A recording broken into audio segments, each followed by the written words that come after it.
I'm Jim Burnett of NASA's Lewis Research Center in Cleveland, Ohio.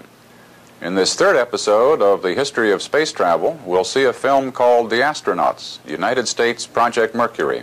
It was released in 1960. The subject is the training of America's first 7 astronauts. During one brief scene, you'll see a centrifuge machine which spun the astronauts as part of their training here at the Lewis Research Center. They were whirled about 3 axes.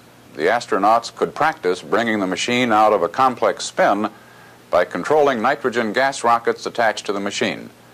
It made more than one astronaut dizzy, but helped teach them the coordination needed to bring the spacecraft out of dangerous spins, a critical talent in actual spaceflight. The machine was also used to study the effect of acceleration on the ability of the eyes to clearly see instruments. Scientists did find that acceleration causes blurring of vision, but that focusing on a single instrument would help. Please keep in mind as you see the film that long hours of experimentation and training were spent on the ground before we put men into space. This is a press conference. April 9th, 1959, Washington, D.C. One of these 7 young men will be the first American into space. These are the astronauts. United States Project Mercury.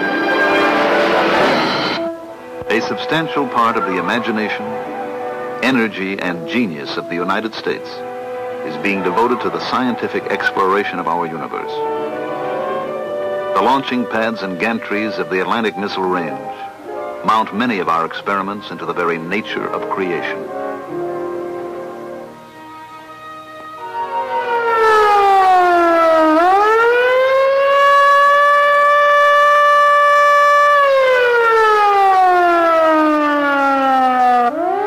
Attention all personnel, please clear the launching area.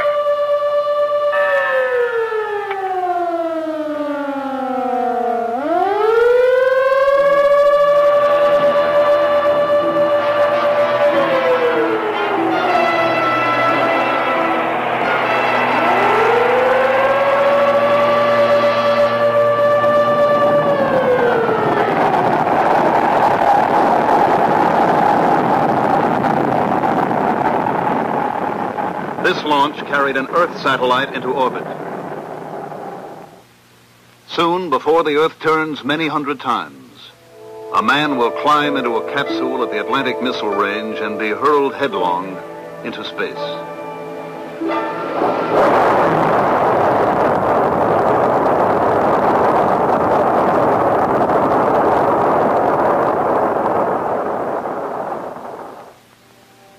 Why? Why must man go into space? Why must he attempt this new and forbidding environment? Space with its belts of radiation, meteorites, solar winds, unknown cosmic forces. To explore his world, man has always risked the unknown. Because it is unknown, and man's nature is to know. Project Mercury is a beginning for man in space. It will take him 100 miles from the Earth. Here we think there are no radiation belts, solar winds, or unknown cosmic forces, but man, the scientist, the explorer, must see for himself.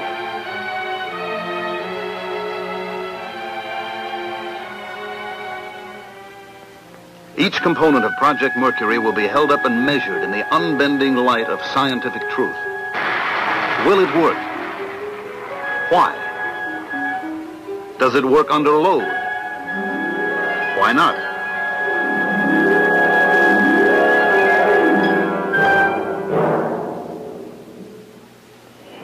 The problem of selecting pilots to represent the United States in space was approached from the same uncompromising direction. From all of the active duty pilots in the Navy, Marines, and Air Force, the service records of 473 test pilots were selected for review. 110 met the basic qualifications. Each must be a graduate of a Navy or Air Force test pilot school, 1,500 hours of flight time, qualified in jet aircraft, an engineering background, younger than 40 at the time of selection, and 5 feet 11 or less. The National Aeronautics and Space Administration asked 69 Navy, Marine, and Air Force officers of the 110 who qualified to come to Washington for a briefing. They were interviewed, tested, and asked to volunteer for the Project Mercury mission. 6 were discovered to be too tall. 16 declined. And 47 volunteered. 32 were asked to continue through a series of capability tests which would indicate not the best man in the group, but the various degrees of qualification of each man.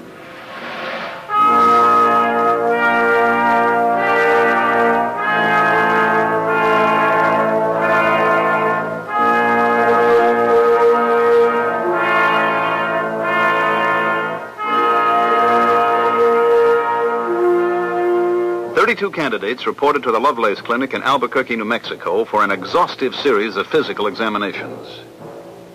These tests were divided between those given under normal clinical procedures and a series used for the first time in Project Mercury. A series of dynamic tests designed to measure the candidates' abilities during physical stress.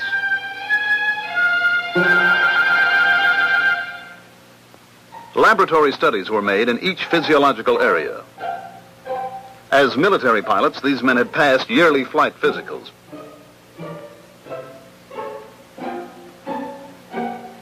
But here at the Lovelace Clinic, each measurable reaction of body chemistry, each physical function was measured, probed, diagnosed. What is the specific gravity of his body? What is his blood volume, water volume? What is his total body radiation count?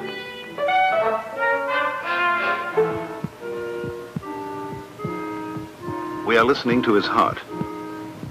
When the astronaut is orbiting in space, the measure of his heart's contraction and expansion will be telemetered to the Mercury tracking stations.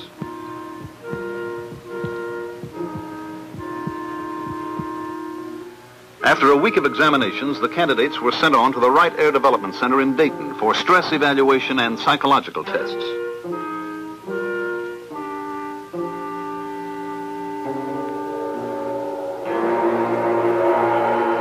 This Project Mercury candidate is preparing for stress. The weight of 8 gravities will thrust upon him as he rides the human centrifuge.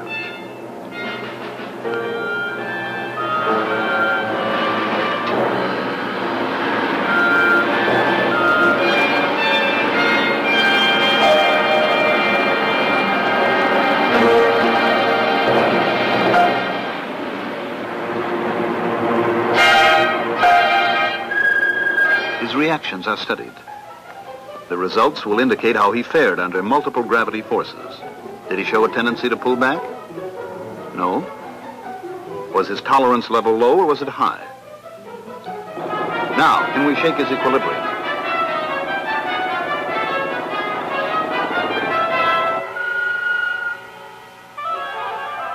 How does this affect his pulse and blood pressure? And what about his mental balance, his imagination, his personality, motivation? How does he see the different problems of living? And how has life affected him as an individual?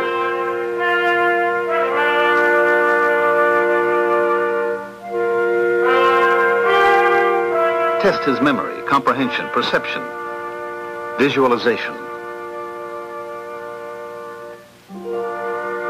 Ask him to describe himself in 100 different ways with a battery of tests.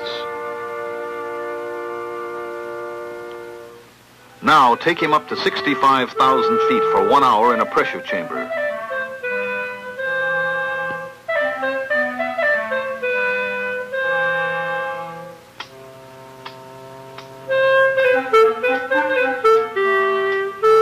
Now have him do this for 5 minutes.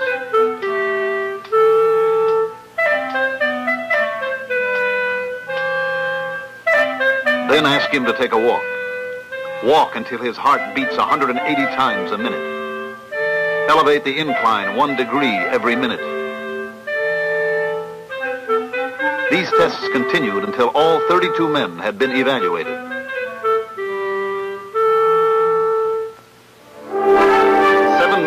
emerged from this competitive purgatory as the Project Mercury astronauts. At McDonnell Aircraft, they saw a model of the space capsule they would ride into orbit. They sat in the cockpit for the first time. This is the beginning for each of them. Captain Donald K. Slayton, United States Air Force, age 35, from Sparta, Wisconsin. Lieutenant Commander Alan B. Shepard, United States Navy, age 35, from East Derry, New Hampshire. Lieutenant Commander Walter M. Schirra, Jr., United States Navy, age 36, from Wardale, New Jersey. Captain Virgil I. Grissom, United States Air Force, age 33, from Mitchell, Indiana. Lieutenant Colonel John H. Glenn, United States Marine Corps, age 38, from New Concord, Ohio. Captain Leroy G. Cooper, Jr., United States Air Force, age 32, from Carbondale, Colorado. Lieutenant Malcolm Scott Carpenter, United States Navy, age 33, from Boulder, Colorado. These officers were detailed by their services to report to the NASA at Langley Field, Virginia. Here, the National Aeronautics and Space Administration Space Task Group, under the direction of Robert Gilruth, had organized a training program for the astronauts. They were excellent students, and they had a realistic and tough-minded approach to Project Mercury. They had to know all the answers. Here, they discussed the flight tests. In the flight program, they would ride both the Redstone and the Atlas boosters. But a man would not ride either booster until the full test program was a success. The schedule included first instrumented capsules, then capsules with a monkey aboard, and then one of the 7 would go into space. The schedule also provided for the problems of flying near the Earth. They must maintain their proficiency in high-performance military aircraft.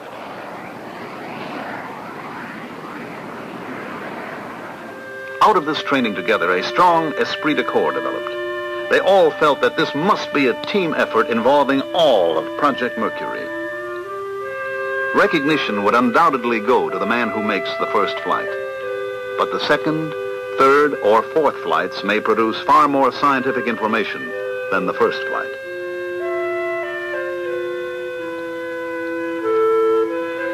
Soon, all of the astronauts were busy qualifying themselves for space flight. They rode the human centrifuges of the Air Force and the Navy. Here, they trained to increase their resistance to the forces of nature that were pitted against them.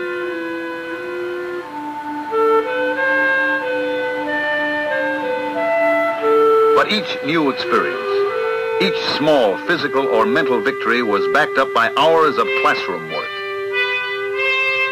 The time had come to select the pressurized flight suit they would wear. All of the suits tested were air-conditioned, had an attachable helmet, and would protect the pilot from heat and from the deafening 155 decibel noise of the blastoff. The problem was to select a suit which had complete pressure integrity, which was resistant to temperature and was not too bulky, a suit which allowed comparative freedom of movement, yet a suit which was completely reliable. This modified U.S. Navy Mark IV suit worn by Shepard was selected for further testing. To get the feel of space flight controls, this trainer at NASA's Lewis Research Center in Cleveland demonstrates the possible motions of a capsule in space.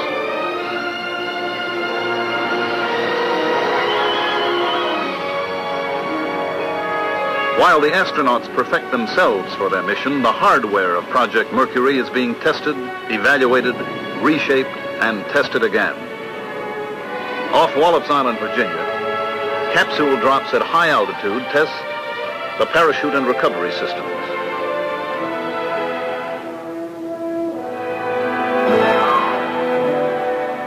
At 10,000 feet, the parachute will open.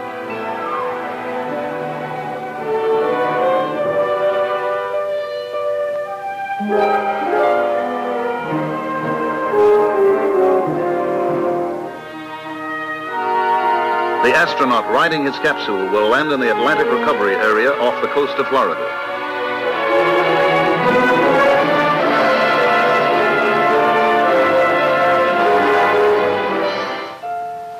The astronaut must learn to tolerate the heating he encounters during his fall back into the atmosphere.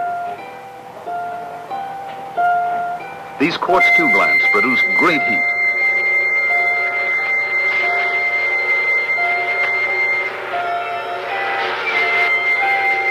Among the astronauts, Walter Schirra is charged with the special problem of studying the capsule environment.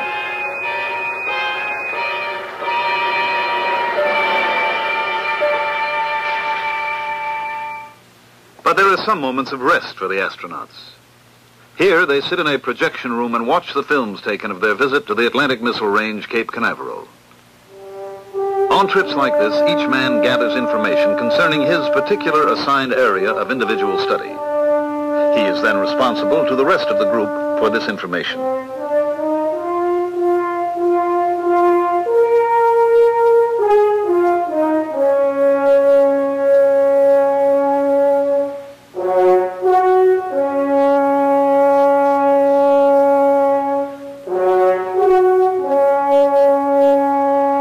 Grissom's area of responsibility is the flight control system, including the automatic pilot. Cooper's area concerns the ballistic flights with the Redstone missile.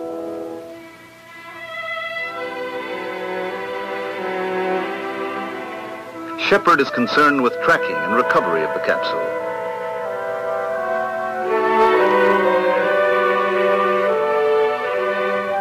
Glenn has the cockpit area. Carpenter, communication and navigation.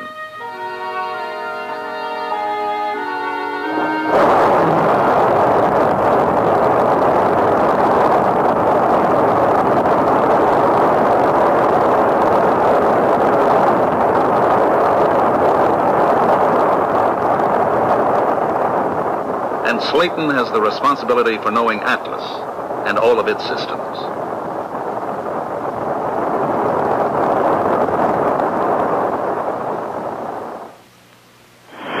The possibility that trouble may develop with the Atlas or the Redstone during the countdown or during the takeoff is looked squarely in the eye by the astronauts and the engineers behind Project Mercury.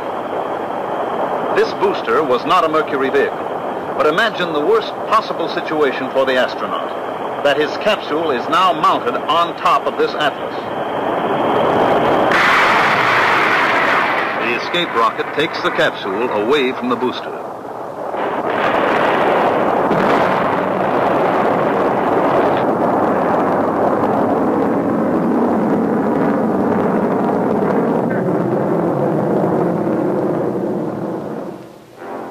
The tower separates.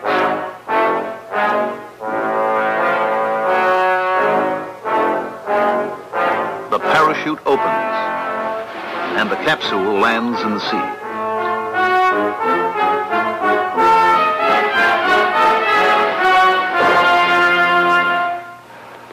Success in a pioneer mission depends on optimal human performance. And performance... This is the voice of Dr. Theodore Benzinger at the Naval Medical Center, Bethesda, Maryland. The astronauts each take their afternoon of sweating it out in this gradient heat calorimeter.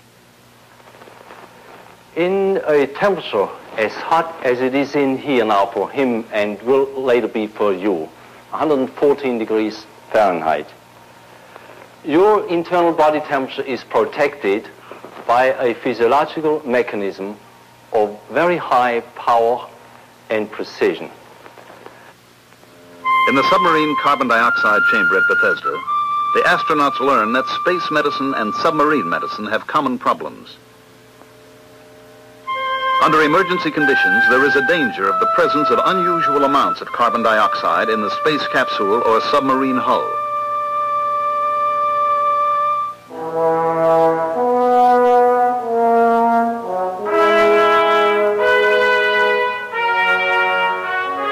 After 2 hours in the chamber under 3% carbon dioxide, these men are tired. But they were convinced that they could function for quite a long time. At least long enough to make a complete orbit of the Earth and then to make an emergency re-entry and landing.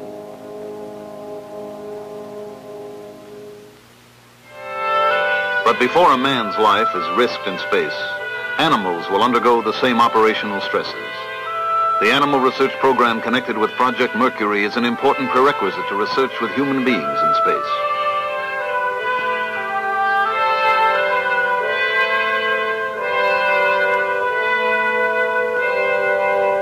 The NASA research, which created the individually molded couch, was another step toward minimizing the hazard of injury during the Mercury mission.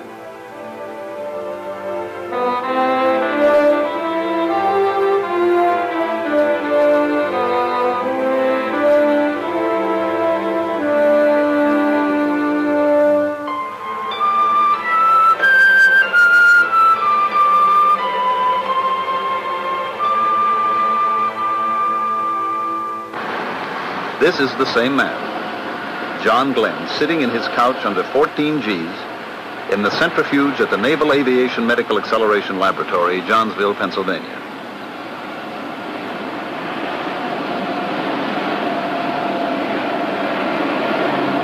And this is Gus Grissom. The astronauts consider this experience as probably the most important phase of their space flight environmental training.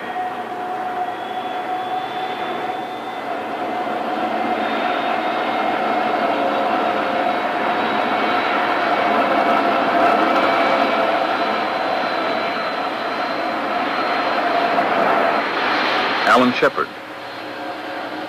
as he takes the G-load of an emergency abort and landing.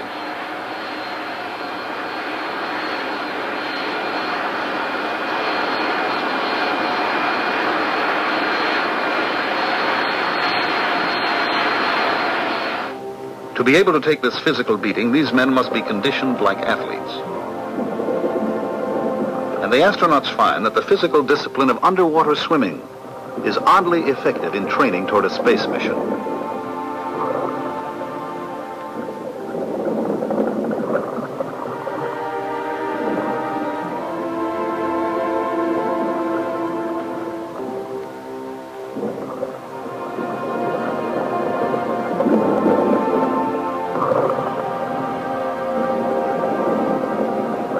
Navy Underwater Demolition Team 21 at Little Creek, Virginia, supervises the instruction of the astronauts. Al Shepard and Wally Schirra have just completed a half-mile swim by compass course to the beach. Underwater swimming, aside from being an excellent physical conditioner, accustoms the astronaut to a forced breathing discipline and closely approximates the condition of weightlessness, which will be encountered in orbital flight.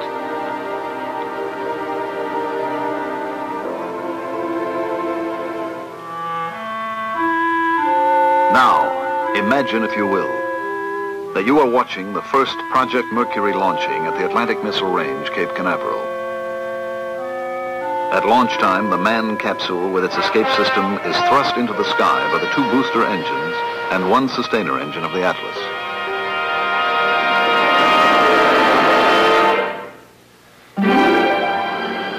At an altitude of about 50 miles, after some 2 minutes of flight, the booster engines are turned off and jettisoned. The sustainer engine continues its thrust toward orbital speed as the escape rocket fires, pulling the escape tower free of the capsule.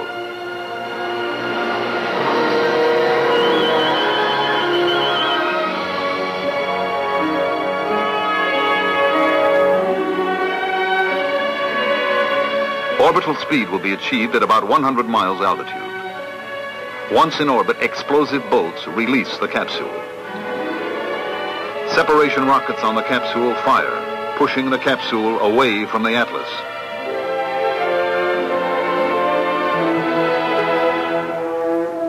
Now the capsule automatic pilot rotates the capsule. If the automatic pilot fails to respond or becomes erratic, the pilot has controls to maneuver the capsule into proper orbital attitude. Through a periscope or through his window, the pilot observes the earth below and the heavens beyond the horizon.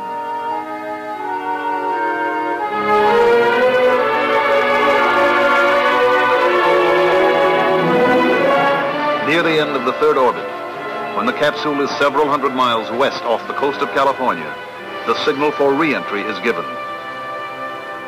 Retro rockets fire, causing the capsule to leave its orbital path. Now man and capsule fall, and meteor-like plunge toward the Earth. Plunging through the atmosphere, the heat shield glows white hot. The blunt end must be pointed in the line of fall. Below, patrol aircraft sweep the re-entry area with radar.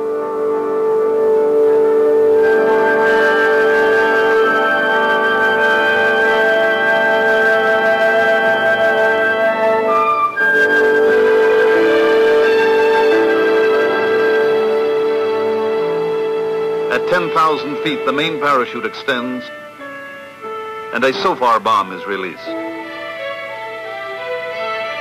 The bomb, exploding some 3,000 feet under the ocean, provides an accurate fix. With this information, patrol aircraft and ships converge on the spot where the capsule is expected to land. When the capsule hits the water, the parachute is released and sea dye marker spreads out on the surface of the water. As the capsule floats in the sea, a signal light and automatic radio transmitter indicate the exact position.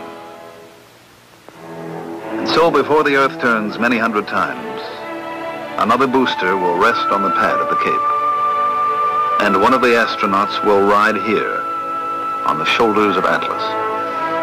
This unmanned Atlas booster and capsule proved in the flight test experiment named Big Joe that this vehicle could perform the mission.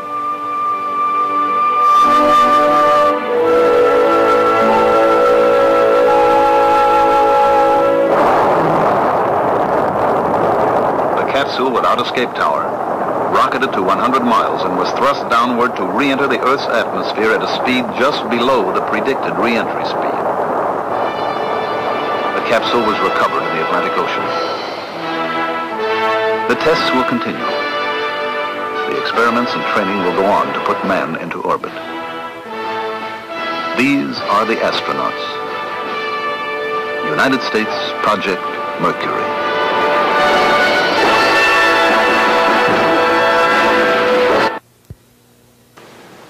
I hope you enjoyed the film. During our next episode in this series, we'll see one of those astronauts, Alan Shepard, take a suborbital flight. The film is called Freedom 7.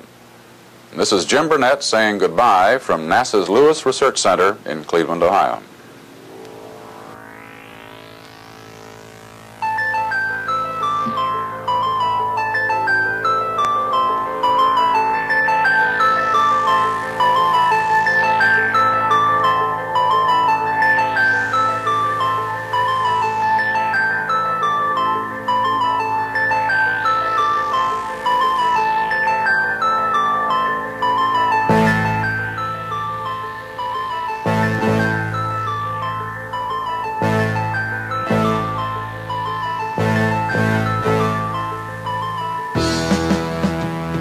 Bye.